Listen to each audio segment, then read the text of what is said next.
In the previous video, we mentioned the name of Ocwee as one of the people who were in the Kitgum Magistrate Court today. But just a quick clarification, Ocwee was not among the Kajik and the Lamon speaker who were today in the court versus the Balaalo. Ocwee is scheduled to report the court on the 1st of next month, that is March.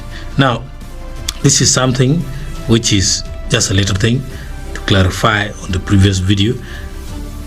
Thank you. I hope you have understood as you get down to